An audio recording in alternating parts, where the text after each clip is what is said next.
Hello प्यारे साथियों, आप सभी का फिर से स्वागत है CRS एडू वर्ल्ड के इस यूट्यूब चैनल पर।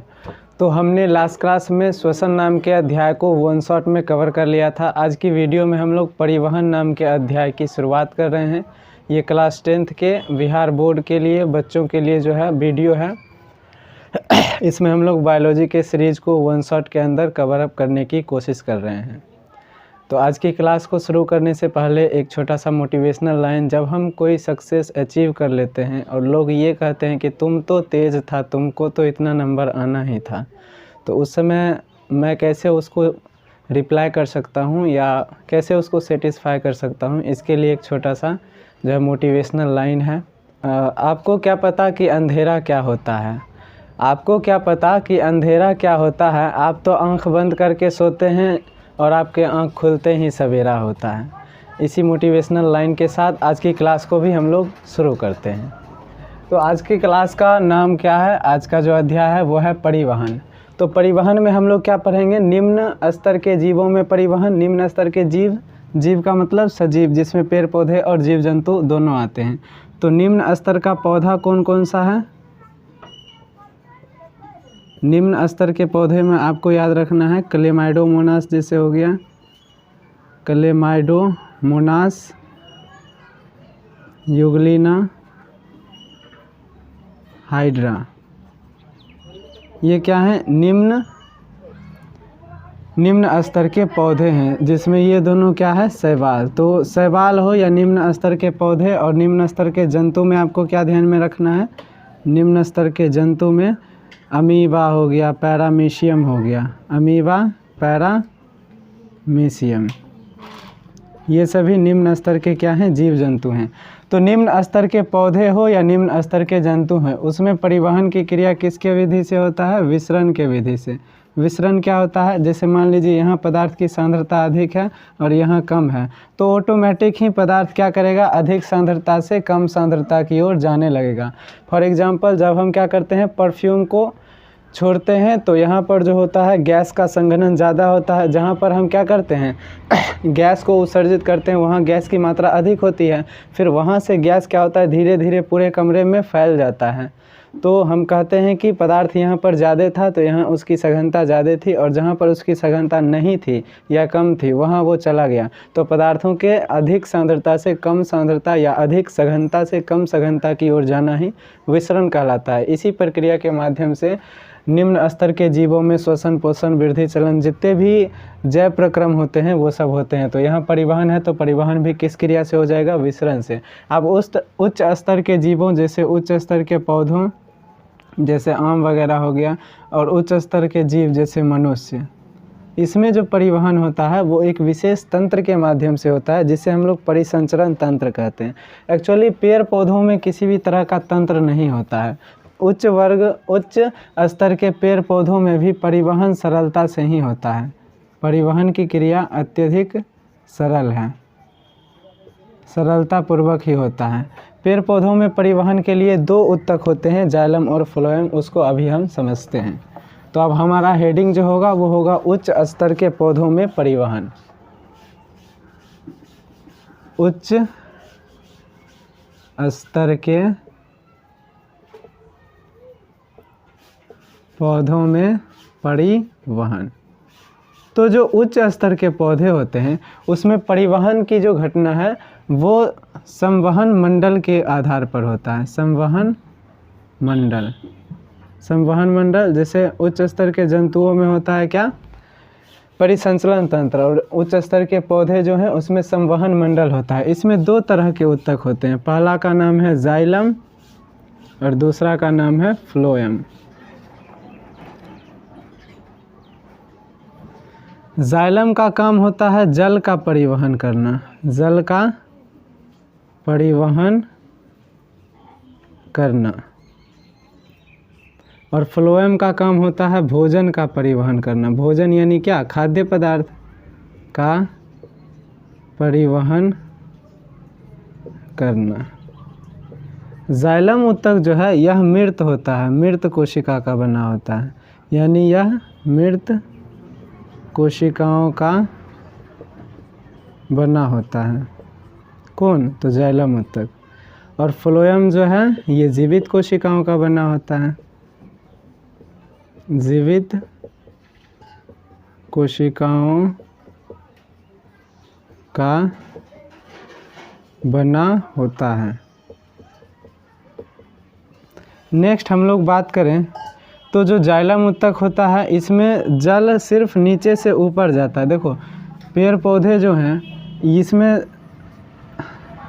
इसका जड़ हो जाएगा, तो जड़ से ये जल और जल में जो घुला हुआ खनिज लवण है इसको यह जो होता है मूल रोम के माध्यम से क्या करते हैं, अवशोषित करते हैं और जड़ में भेज देते हैं। तो जड़ में जो ये मूल रोम से अवशोषित होकर जाता है जल और खनिज लवण, ये क्या होता है नीचे से ऊपर की ओर ही गति करता है और पत्ती तक जाता है। और पत्तियों में इसीलिए जाता है क्योंकि आपको पता है पत्तियों में जल की आवश्यकता होती है प्रकाश संश्लेषण के लिए।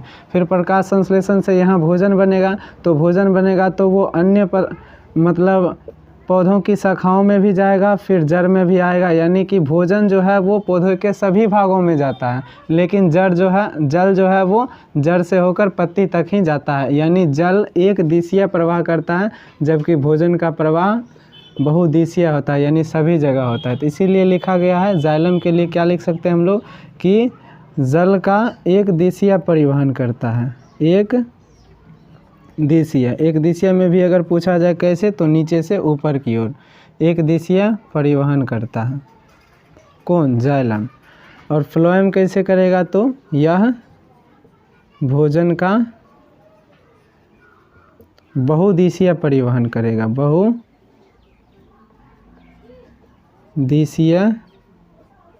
परिवहन। तो यही जाइलम और फ्लोएम के बीच अंतर हो जाएगा।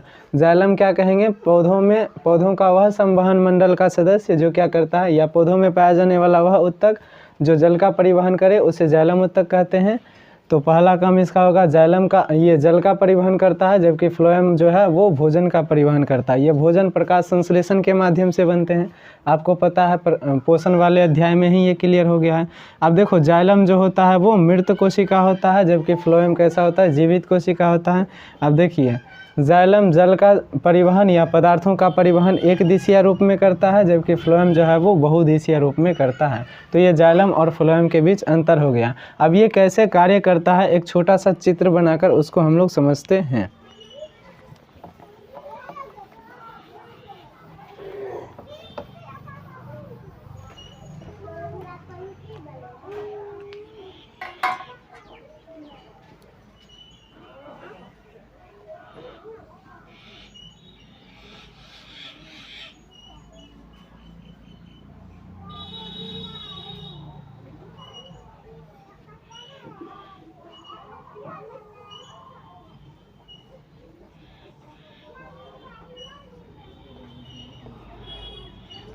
ओके, तो ये मान लीजिए इसका क्या है, पत्ती वाला भाग है, ये इसकी तना है पौधे की, और यहाँ पर इसका क्या है, जड़ है।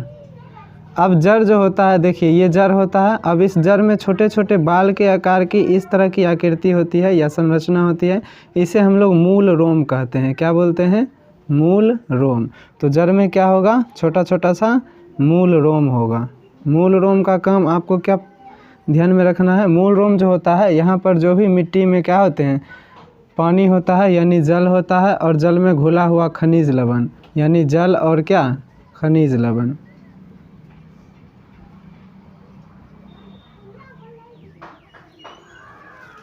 तो जितने भी क्या होते हैं जल और जल में घुलित खनिज लवण होते हैं वो मूल रोम के माध्यम से अवशोषित कर लिए जाते हैं और कहाँ पर चले जाते हैं, जड़ में चले जाते हैं। अब देखिए इसके तना में एक विशेष तरह का उत्तक होगा, हमने आपको बताया, जिसका नाम क्या है, जाइलम। क्या है, जाइलम। अब जो ये जड़ में पानी आता है, पानी और क्या, खनिज लवण, ये क्या होता है, परासरण के माध्यम से कहाँ चले जाते हैं, जाइलम उत्तक में। यानी पूछेगा मिट्टी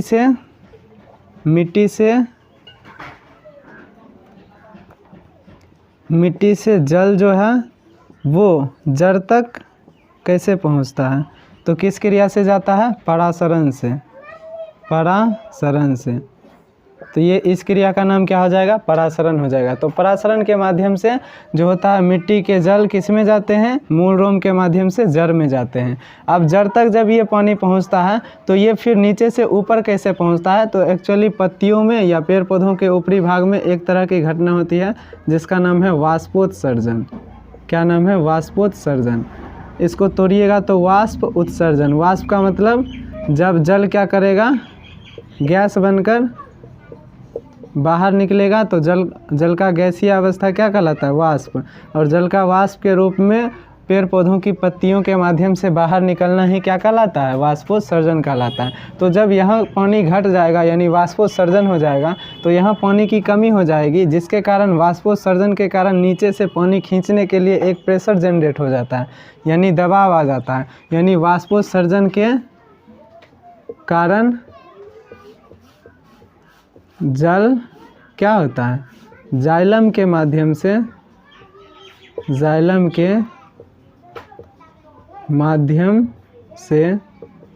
ऊपर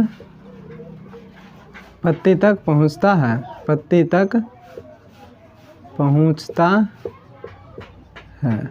एक्चुअली आपको पता है पत्ती में छोटा छोटा छिद्र होता है जिसका नाम क्या होता है, एस्टोमाटा होता है।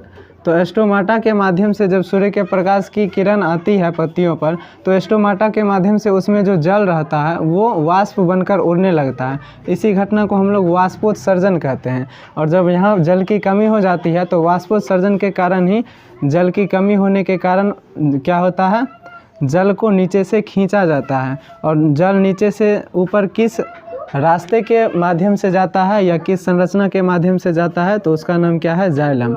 अब देखिए ये नीचे से सिर्फ ऊपर जा रहा है तो इसका प्रवाह एक दिशा है, अभी ही हम आपको ये बता चुके हैं। तो जाइलम के बारे में क्या याद ध्यान में रखना है आपको कि जाइलम एक ऐसा ऊतक है जो जल का परिवहन करता है, कहाँ से, जड़ से लेकर पत्ती तक। जड़ में जल कैसे आते हैं, तो जड़ में जल आने का कारण है मूल रोम के माध्यम से जल और खनिज लवण का अवशोषण होता है और वह परासरण की प्रक्रिया के माध्यम से कहाँ पहुँच जाता है, जाइलम में। तो इतना बात आपको ध्यान में रखना है।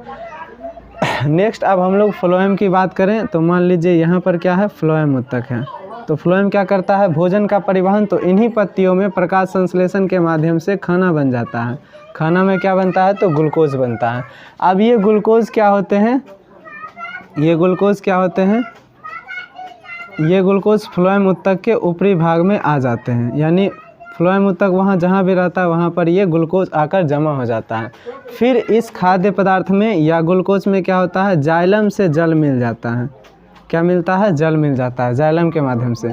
तो अब ये जो खाद्य पदार्थ है, ये खाद्य पदार्थ का जलीय रूप हो जाता है, खाद्य पदार्थ का जलीय विलयन।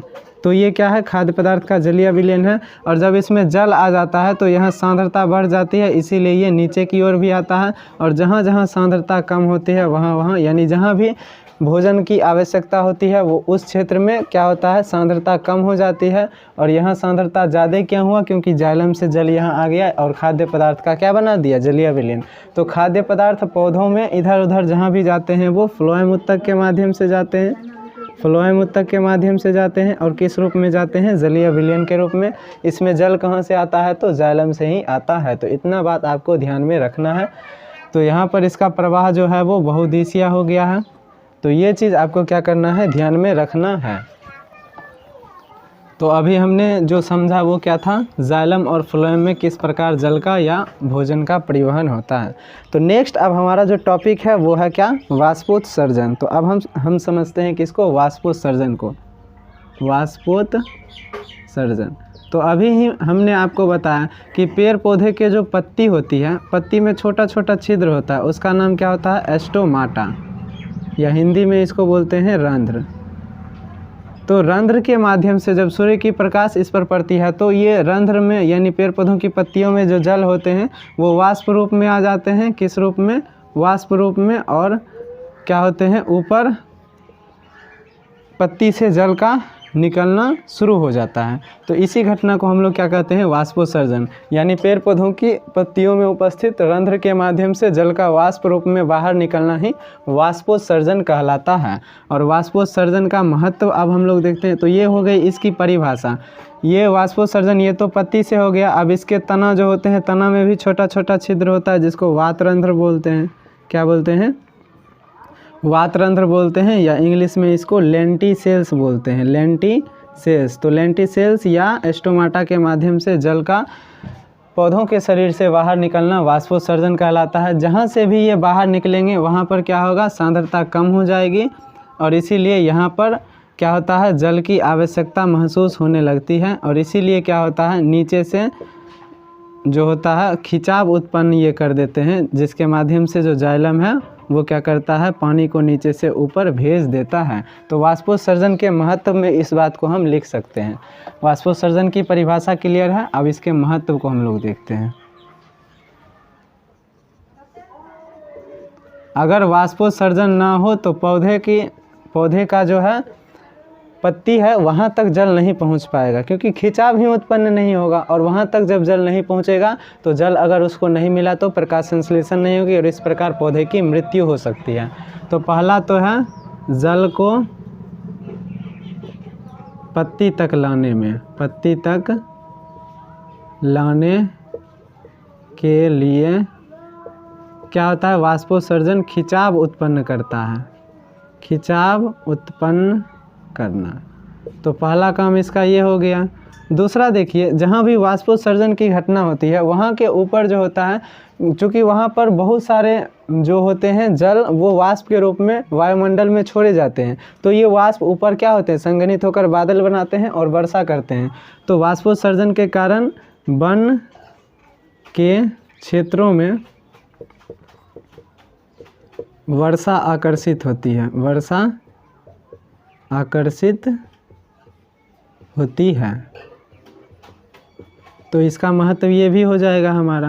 नेक्स्ट हम लोग क्या देखते हैं कि वाष्पोत्सर्जन के माध्यम से ही जो होता है वो जाइलम का पानी ऊपर तक पहुंचता है और जाइलम का जल जो है वो कहीं ना कहीं जब खाद्य पदार्थ है उसका जलीय विलयन बनाता है, ताकि वो इधर उधर जहाँ भी उसको डिस्ट्रीब्यूट करना है वो हो जाएगा, यानी उसका बहुदिशीय परिवहन हो सकता है। तो उसमें भी मदद करता है, यानी खाद्य पदार्थ के जलीय विलयन बनाने में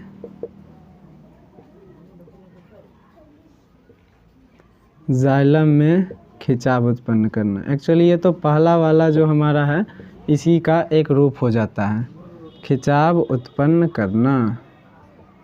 तो ये सभी क्या हो जाएंगे, हमारे वाष्पोत्सर्जन के महत्व हो जाएंगे। तो एक्चुअली आपको पता है जो हम लोग पोषण करते हैं, तो पोषण से जो पोषक तत्व हमें प्राप्त होते हैं उस पोषक तत्व का अवशोषण कहाँ होता है, अवशोषण छोटी आंत के विलाई कोशिका के माध्यम से होता है। पोषण चैप्टर में क्लियर कर दिए हैं। और जब उसका अवशोषण होता है तो वो कहाँ चला जाता है, रक्त में चला जाता है। फिर जब हम लोग श्वसन करते हैं तो श्वसन से भी जो ऑक्सीजन प्राप्त होता है वो हमारे फेफड़ा के वायुकोष्ठ में जाता है और वायुकोष्ठ में उसका अवशोषण होता है और वहाँ से वो कहाँ चला जाता है, रक्त में। तो कहीं ना कहीं रक्त जो है, अब यहाँ पर पोषण से भी जो प्राप्त हुआ वो रक्त में गया और श्वसन से भी जो प्राप्त हुआ वो कहाँ गया, रक्त में। अब रक्त से ही वो शरीर की सभी कोशिकाओं तक मिलता है। सभी कोशिकाओं को जो वो पदार्थ है, उपयोगी पदार्थ, वो किसके माध्यम से पहुँचता है, तो रक्त के माध्यम से ही पहुँचता है।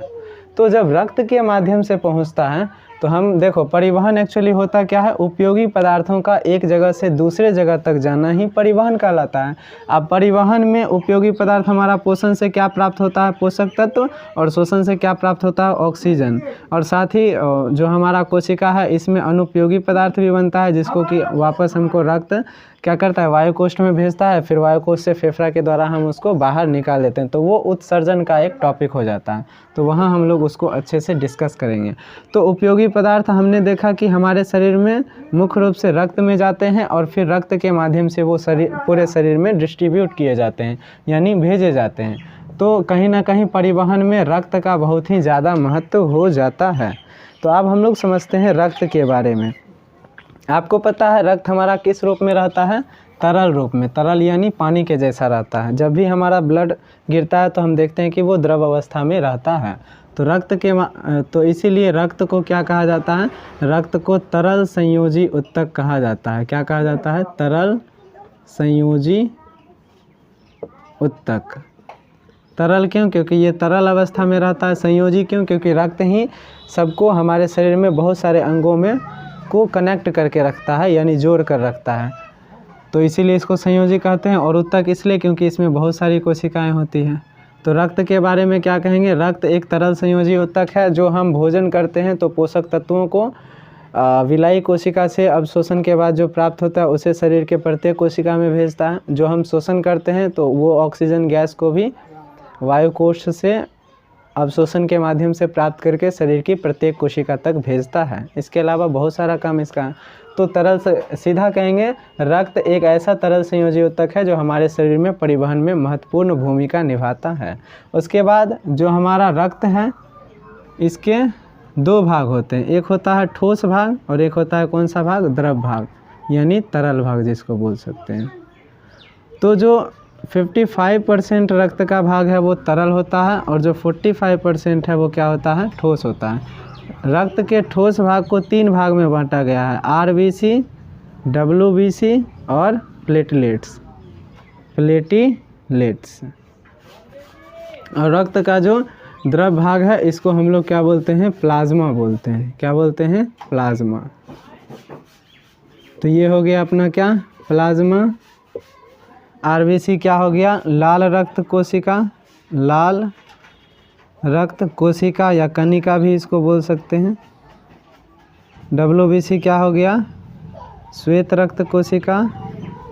ये श्वेत रंग का होता है कोशिका। और प्लेटलेट्स क्या हो गया अपना? इसको बिंबाणु भी बोला जाता है। बिंबाणु या थ्रोम्बोसाइट। बिंबाणु या थ्रोम्बोसाइट। इसको एरिथ्रोसाइट और इसको ल्यूकोसाइट भी बोला जाता है। तो ये इसके अन्य नाम हो जाएंगे। अब एक्चुअली देखिए लाल रक्त कोशिका कैसा होता है? लाल रंग का होता है। और श्वेत रक्त कोशिका कैसा होता है? श्वेत रंग का होता है। तो लाल रक्त कोशिका लाल किसके कारण होता है? तो हीमोग्लोबिन के कारण होता है। किसके कारण? हीमोग्लोबिन के कारण। पूछे लाल रक्त कोशिका लाल किसके कारण होता है? तो हीमोग्लोबिन के कारण। हीमोग्लोबिन में क्या होता है? लोहा पाया जाता है। हीमोग्लोबिन में क्या पाया जाता है? लोहा। तो कभी कभी अगर हमको क्वेश्चन पूछता है कि एनीमिया किसकी कमी से होता है, तो एनीमिया खून की कमी से होता है या हीमोग्लोबिन की कमी से होता है या लोहा की कमी से होता है। तो इसको आपको ध्यान में रखना है। अब वहीं डब्ल्यूबीसी की बात करें तो यह रंगहीन या श्वेत रंग का होता है। तो इसका श्वेत रंग होने का कारण क्या है? इसमें हीमोग्लोबिन नहीं पाया जाता है, इसीलिए ये श्वेत होता है। अगर हीमोग्लोबिन होता तो ये भी कैसा होता? लाल। नेक्स्ट जो हमारा है वो है प्लेटलेट्स। अब प्लेटलेट्स के बारे में आपको क्या ध्यान में रखना है? हम जो हमारा हाथ कट जाता है तो कुछ देर के बाद हम देखते हैं कि वहाँ थक्का बन गया है। तो रक्त को थक्का बनाने का काम हमारा कौन करता है? बिंबाणु या थ्रोम्बोसाइट या प्लेटलेट्स करता है। तो प्लेटलेट्स का काम क्या हो जाएगा? रक्त क्लॉटिंग यानी ब्लड क्लॉटिंग। रक्त थक्का बनाना। रक्त को थक्का बनाना। रक्त को थक्का बनाने का काम कौन करता है? तो प्लेटलेट्स करता है। अब वहीं हम प्लाज्मा की बात करें तो प्लाज्मा क्या है? रक्त का द्रव्य भाग है या तरल भाग है। इसमें भी विभिन्न तरह के प्रोटीन होते हैं। उन प्रोटीन को हम लोग प्लाज्मा प्रोटीन कहते हैं। जैसे कि थ्रोम्बिन। क्या होता है? Thrombin. Prothrombin. Thrombin, prothrombin,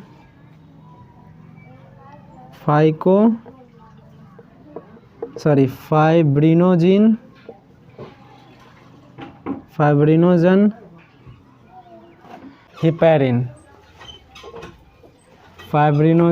heparin. ये सभी क्या होते हैं? प्लाज्मा प्रोटीन होते हैं। इनका नाम क्या हो जाएगा? Plasma protein. ये सब प्लाज्मा में पाए जाते हैं, इसलिए इन्हें क्या कहा जाता है? प्लाज्मा प्रोटीन कहा जाता है।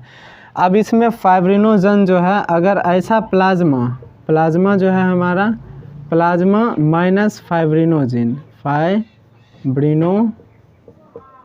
फाइब्रिनोजन। तो प्लाज्मा से जब हम लोग क्या करते हैं, फाइब्रिनोजन नामक प्लाज्मा प्रोटीन को निकाल देते हैं, तो इसको हम लोग सीरम कहते हैं। क्या कहते हैं? सीरम। सीरम का बहुत बड़ा योगदान मेडिकल के क्षेत्र में होता है। बहुत सारे टेस्ट हम लोग सीरम टेस्ट के माध्यम से पता करते हैं। इसलिए जब हमारा ब्लड खींचा जाता है तो कुछ देर के लिए उसको स्थिर हम लोग छोड़ देते हैं, तो उसका जो कण है गाढ़ा वाला भाग वो नीचे बैठ जाता है, ऊपरी भाग को हम लोग सीरम बोलते हैं। तो सीरम क्या हो जाएगा, जब प्लाज्मा से क्या अलग कर देंगे हम लोग, फाइब्रिनोजन, तो उसको हम लोग सीरम बोलते हैं। अब देखिए इसमें जो हमारा थ्रोम्बिन और प्रोथ्रोम्बिन है, इसी के कारण प्लाज्मा का कभी कभी काम क्या हो जाता है, ये रक्त को थक्का बनाने में मदद करता है। रक्त को थक्का बनाने में मदद। अब देखिए अगर क्वेश्चन ये दे कि रक्त को थक्का कौन बनाता है, ऑप्शन में प्लाज्मा भी दे और क्या दे, प्लेटलेट्स भी दे, तो हम क्या लगाएंगे। एक्चुअली ऐसा क्वेश्चन संभवतः नहीं आ सकता, नहीं देगा। अगर देगा भी तो हमको क्या लगाना है, प्लेटलेट्स लगाना है। क्यों? क्योंकि प्लेटलेट्स में बहुत सारा थ्रोम्बिन होता है, और प्लाज्मा में सिर्फ थ्रोम्बिन का काम ही है क्या, रक्त को थक्का बनाना। तो एक्चुअली इसका एक क्या है, कंपोनेंट है थ्रोम्बिन, इसलिए इसको हम लोग ऑप्शन में टिक कर सकते हैं जहाँ पर प्लेटलेट्स नहीं दिया रहेगा। और जहाँ पर प्लेटलेट्स दिया है तो ये तो थक्का है ही, ये सेपरेटली थ्रोम्बिन का ही नाम है, और ये इसमें क्या है, थ्रोम्बिन पाया जाता है।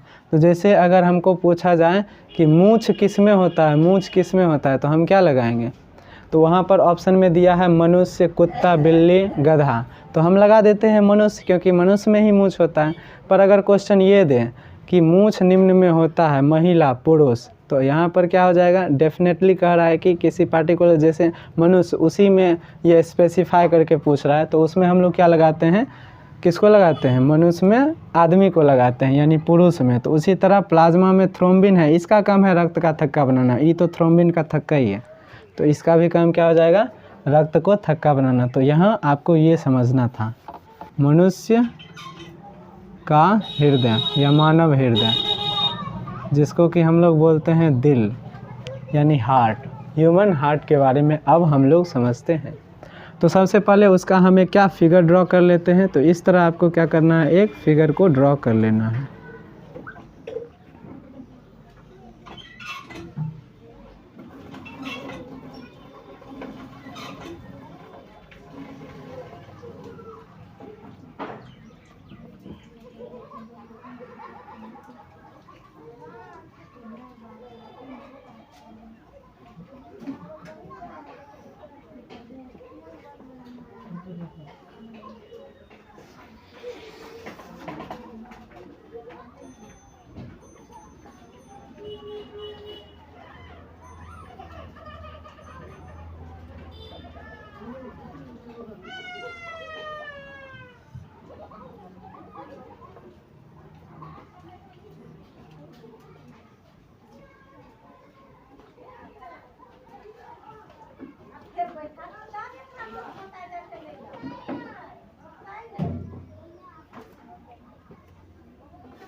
दो तीन बार अगर आप प्रैक्टिस करते हैं तो इस तरह से आप इसको बना सकते हैं।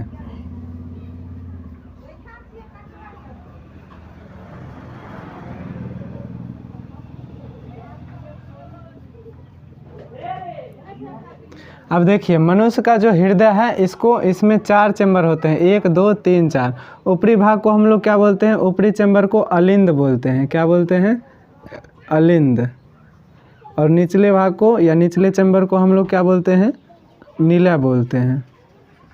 तो अलिंद की संख्या भी 2 और नीला की संख्या भी 2, टोटल कितने इसमें चैम्बर हो जाएंगे, 4। मनुष्य का जो हृदय है इसको केंद्रीय परिसंचरण तंत्र भी बोलते हैं। परिसंचरण पंप, केंद्रीय परिसंचरण पंप भी बोला जाता है। किसको, हृदय को। अब इसमें अलिंद और नीला जिस भाग से अलग हो रहे हैं इसको सेप्टम बोलते हैं। ये जो भाग है ये क्या है, अपना सेप्टम है। सेप्टम हो गया। अब देखिए हमारा जो हृदय है वो दोहरी झिल्ली से, एक पहला झिल्ली ये, दूसरा झिल्ली ये, तो ये दोहरी झिल्ली से क्या होता है, ढका होता है, दोहरी झिल्ली से। इस झिल्ली को हम लोग क्या बोलते हैं, पेरिकार्डियल झिल्ली बोलते हैं। क्या बोलते हैं? पेरिकार्डियल झिल्ली बोलते हैं। तो ये जो दोहरी झिल्ली है जिसमें हमारा हृदय क्या है, सुरक्षित है, उसे पेरिकार्डियल झिल्ली बोलते हैं। इस झिल्ली के बीच में कुछ द्रव होता है जिसे पेरिकार्डियल द्रव कहते हैं, जो कि ये हमारा क्या होता है, संकुचित और शिथिलित होते रहता है, यानी धड़कता रहता है दिल हमारा, तो उसके धड़कन को कंट्रोल करके रखता है। इसके बीच द्रव रहेगा तो इसके बीच घर्षण नहीं होगा। जैसे मान लीजिए दो वो क्या है जगह है, तो इसके बीच में तेल दे दिए तो इसमें घिसना क्या होगा, थोड़ा स्लो हो जाएगा। अगर मान लीजिए ग्रीस वगैरह है तो पिछल जाएगा, यानी घर्षण कम होगा। तो उसी टाइप का पदार्थ इन दो झिल्लियों के बीच रहता है, जो क्या करता है, इनके धड़कन को नियंत्रित करने का काम करता है। अब हमारा देखिए, ये हमारा क्या हो जाएगा, बायां भाग, ये क्या होगा, बायां भाग, और ये क्या हो जाएगा, दायां भाग। एक्चुअली इसको आप इधर से करिएगा तो आपका दायां हाथ है तो आप इसे दायां लगा दीजिए। आपको इसको इस टाइप में सोचना है कि ऐसे, यहाँ पर हमारा दिल है तो इधर का भाग क्या हो जाएगा, बायां भाग, और इधर वाला भाग क्या हो जाएगा, दायां भाग। तो इस हिसाब से आपको सोचना है। तो ये बायां भाग हो गया, तो ये वाला जो अलिंद है इसको बायां अलिंद बोलेंगे, ये नीला को बायां नीला बोलेंगे, इस वाले अलिंद को दायां अलिंद बोलेंगे, और इस वाले नीला को दायां नीला बोलेंगे। अब देखो, बायां अलिंद और बायां नीला द्विदलीय कपाट के माध्यम से अलग होते हैं। तो ये क्या है, अपना द्विदलीय कपाट है, द्विदलीय कपाट। और दायां अलिंद और दायां नीला जिस कपाट से अलग होते हैं वो कैसा होता है, त्रिदलीय होता है। कैसा होता है, त्रिदलीय कपाट। तो इस बात को आपको क्या करना है, ध्यान में रखना है। नेक्स्ट अब हम लोग समझते हैं, देखो यहाँ पर जो है एक नलिका, अब देखो रक्त कैसे हृदय में जाता है उसको हम आपको समझाते हैं। फिलहाल आप चित्र इस तरह से बना दीजिएगा और लिख दीजिएगा, ये क्या है, ये धमनी है जो क्या करता है, सॉरी ये सिरा है जो शरीर से क्या करता है, ब्लड को लाता है कहाँ पर, बायां अलिंद में। फिर सिरा से इधर जाएगा और यहाँ से ये हो जाएगा हमारा फुफ्फुस, फुफ्फुस धमनी, ये क्या हो जाएगा अपना फुफ्फुस धमनी। फिर यहाँ ये हो जाएगा अपना क्या, धमनी, और ये हो जाएगा फुफ्फुस, फुफ्फुस सिरा। तो आइए पहले समझते हैं कि एक्चुअली ये सब है क्या। तो हृदय आप कुछ इस तरह से बना लीजिएगा। अब हृदय का हम एक छोटा सा डायग्राम बनाते हैं, और ताकि सिंपल हम उसको समझ सके। तो हृदय में हमने देखा कितना चैम्बर होता है, 4 चैम्बर होता है। तो 4 चैम्बर होता है, जिसमें बायां वाला जो है वो द्विदलीय कपाट से, और दायां यानी बायां अलिंद और बायां नीला द्विदलीय कपाट से अलग होते हैं, दायां अलिंद और दायां नीला त्रिदलीय कपाट से अलग होते हैं। तो इतना हमने देखा। अब देखो, पूरे शरीर से रक्त प्रवाह की दिशा हम लोग देखते हैं, प्रवाह की दिशा, रक्त प्रवाह की दिशा। तो पूरे शरीर से जो है रक्त वो बायां अलिंद में आता है, बायां अलिंद में आता है। फिर बायां अलिंद से कहाँ जाता है, बायां अलिंद से बायां नीला में जाता है, बायां नीला में जाता है। और बायां नीला से कहाँ जाता है, बायां नीला से जाता है फेफड़ा में। कहाँ जाता है, फेफड़ा में। फिर फेफड़ा से रक्त कहाँ आता है, दायां अलिंद में आता है। कहाँ आता है, दायां अलिंद में। और दायां अलिंद से रक्त किस में आता है, तो दायां नीला में, दायां नीला में। और फिर दायां नीला से कहाँ चला जाता है, पूरे शरीर में चला जाता है, पूरे शरीर में। और फिर शरीर से कहाँ आएगा, बायां अलिंद में। तो एक्चुअली पूरे शरीर से जो रक्त हमारे अलिंद में आता है, यानी हृदय में आ रहा है, तो शरीर से जब हृदय में रक्त आता है तो ये होता है हमारा अशुद्ध रक्त। क्या होता है, अशुद्ध रक्त। अशुद्ध रक्त ऐसा रक्त जिसमें क्या होता है, ऑक्सीजन होता है, सॉरी ऑक्सीजन नहीं होता है, उसे हम लोग अशुद्ध रक्त बोलते हैं। यानी इसमें जो हीमोग्लोबिन होगा वो क्या होगा, कार्बन डाइऑक्साइड के साथ होगा, यानी कार्बोक्सी हीमोग्लोबिन इसमें होगा। श्वसन चैप्टर में इसको क्लियर कर दिए हैं। फिलहाल यहाँ के लिए जानिए अशुद्ध रक्त का मतलब ऐसा रक्त जिसमें ऑक्सीजन नहीं होगा। तो पूरे शरीर से अशुद्ध रक्त हमारे बायां नीला में आते हैं, ये हो गया हमारा बायां नीला। और फिर बायां नीला से द्विदलीय कपाट होते हुए रक्त किस में आते हैं, देखो ये पूरे शरीर से कहाँ आ रहा है, शरीर से बायां नीला में, बायां नीला से रक्त किस में जाता है, द्विदलीय कपाट होकर बाएं नीला में। फिर बाएं, ये हो गया अलिंद अपना, बायां अलिंद, बायां अलिंद, ये हो गया बायां नीला,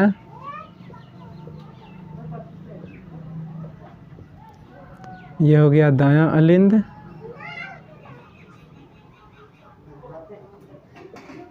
एंड नीचे क्या हो जाएगा, दायां नीला, दायां नीला। तो देखिए,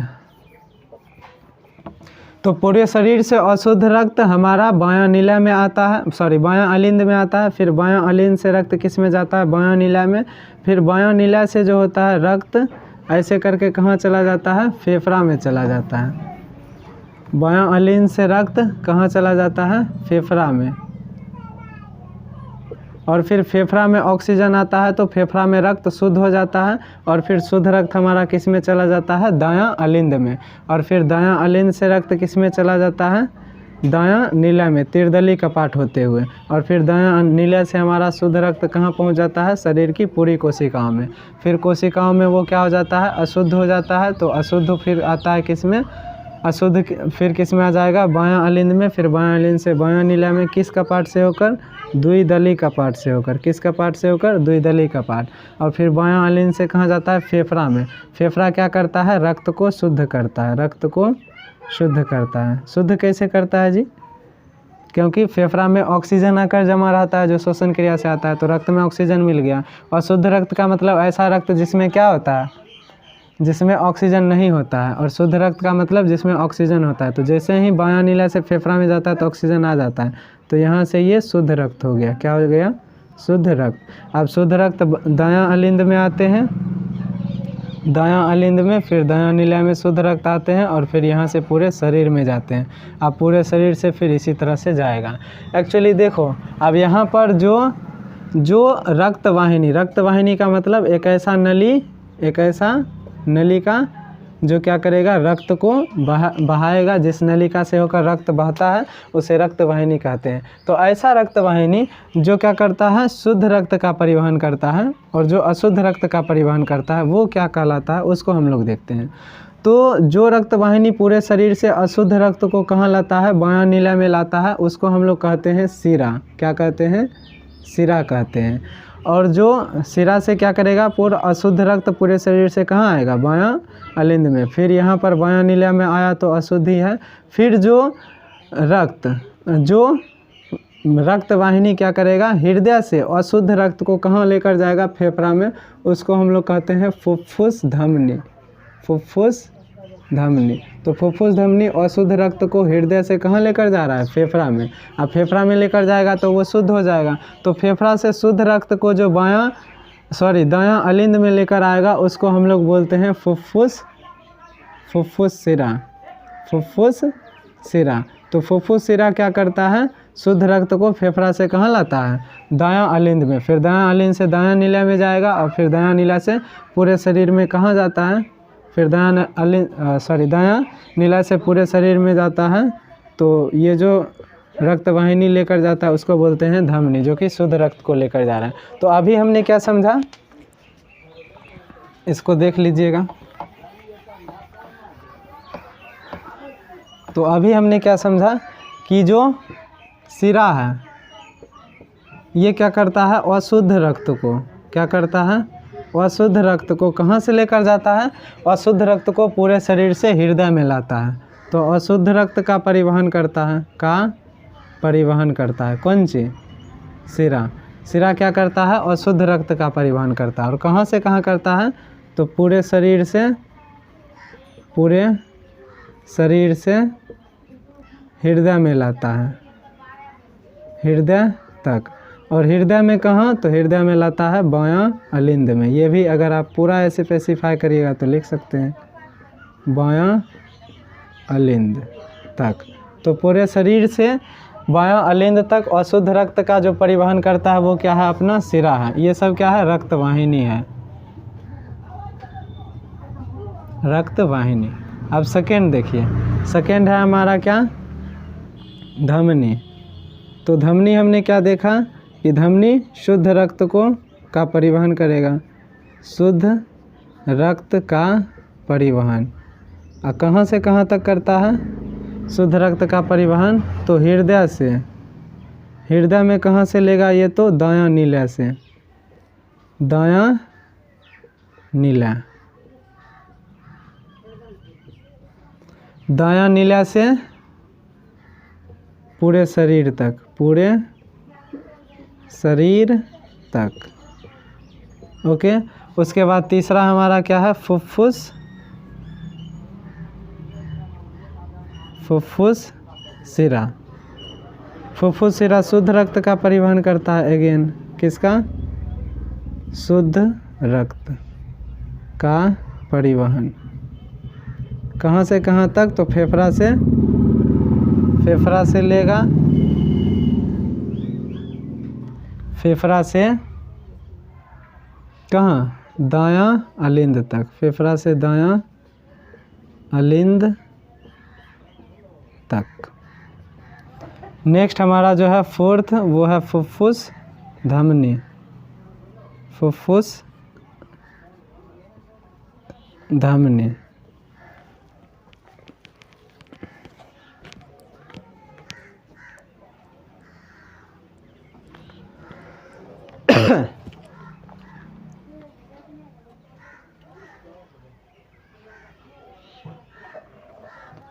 फुफ्फुस धमनी में क्या होता है, अशुद्ध रक्त का ये परिवहन करता है, अशुद्ध रक्त का परिवहन।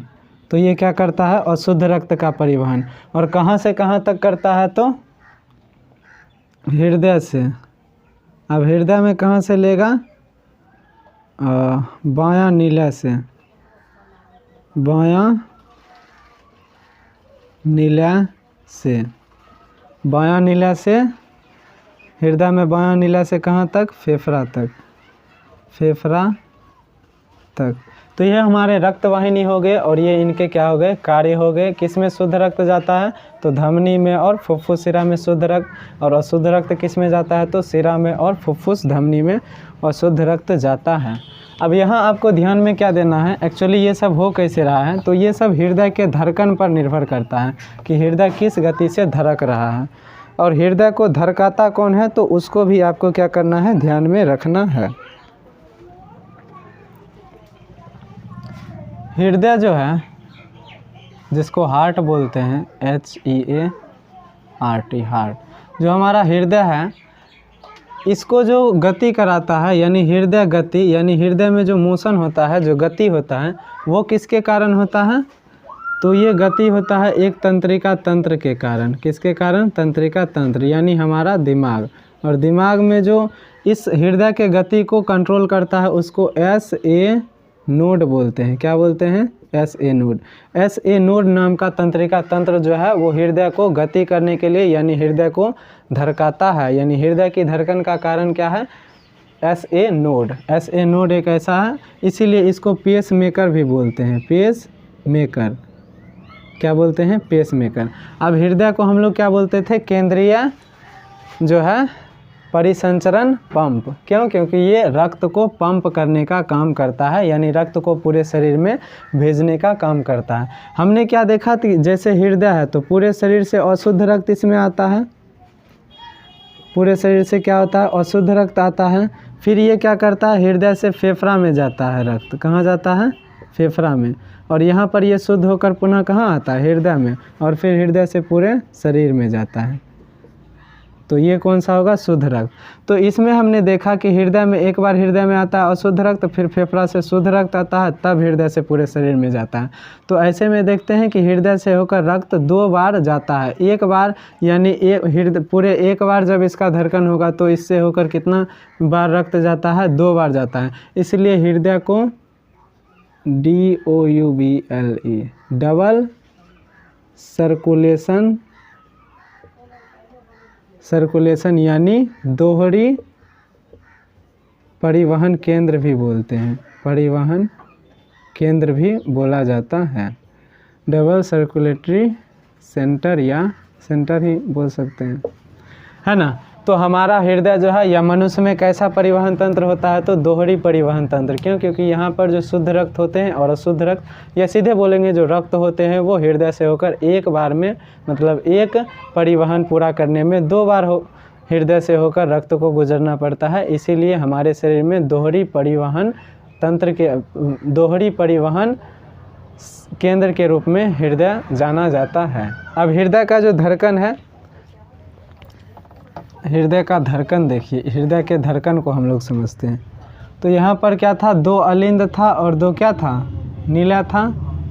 तो जब इसमें होता है संकुचन, जब इसमें होता है संकुचन, तो नीचे क्या होता है, शिथिलन, शिथिलन।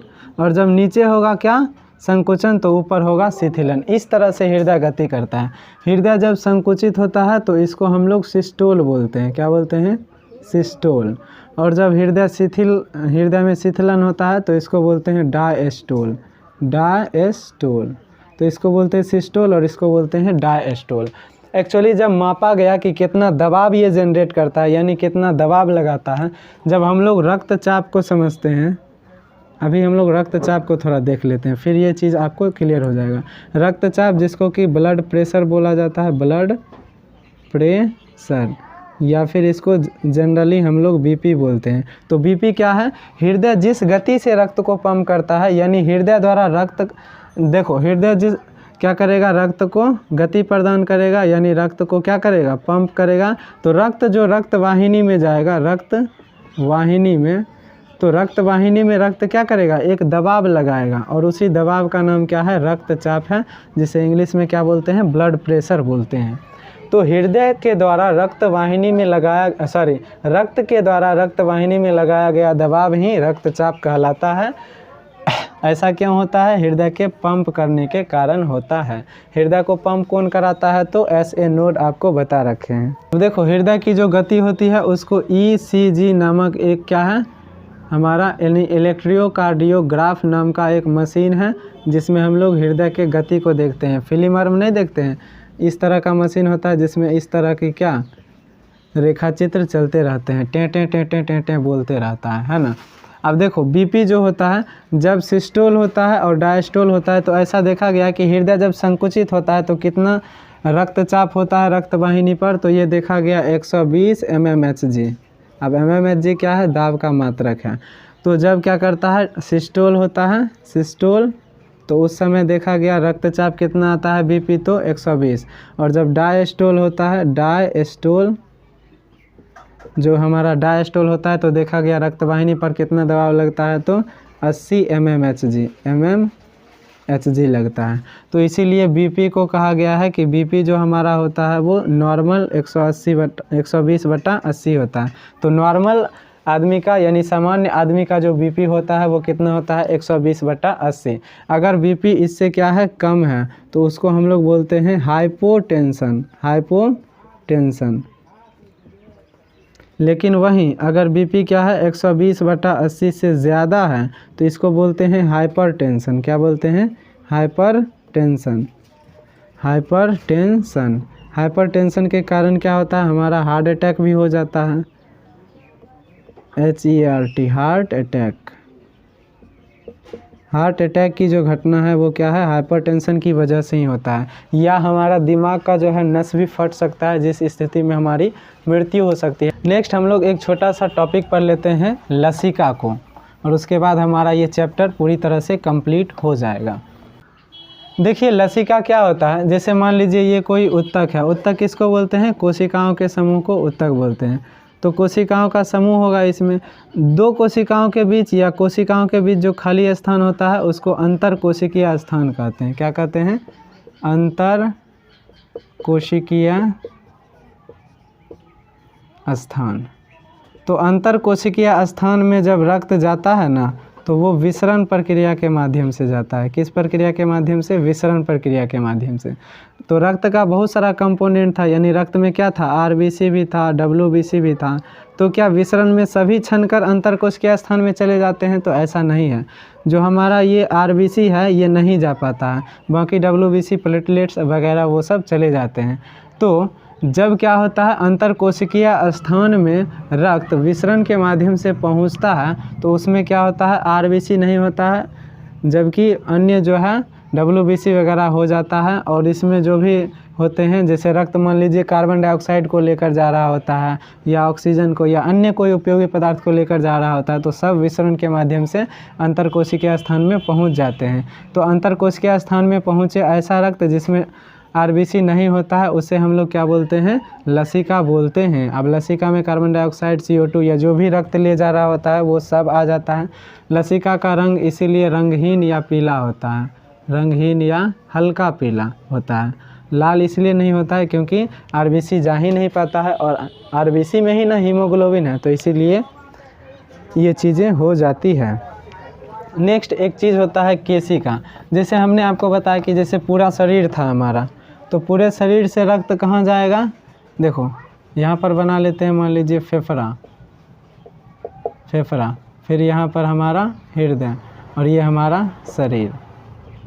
तो देखो हृदय से शुद्ध रक्त पूरे शरीर में जाता है और फिर पूरे शरीर से अशुद्ध रक्त हृदय में आता है, फिर हृदय से अशुद्ध रक्त फेफड़ा में जाता है और शुद्ध रक्त हृदय में।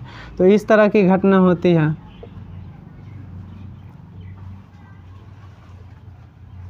हृदय में आया, फिर पूरे शरीर में, फिर यहाँ से हृदय। तो यहाँ पर हम लोग क्या देखते हैं कि पूरे शरीर में क्या ये जो आता है, पूरे शरीर में शुद्ध रक्त किससे आता है? धमनी से।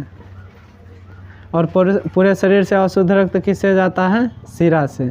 और यहाँ पर देखते हैं हृदय से जो होता है अशुद्ध रक्त किससे जाता है? तो फुफ्फुस धमनी से, फुफ्फुस धमनी से। और फेफड़ा से शुद्ध रक्त किससे आता है? तो फुफ्फुस शिरा से, फुफ्फुस शिरा से। सीरी लिख दिए, शिरा।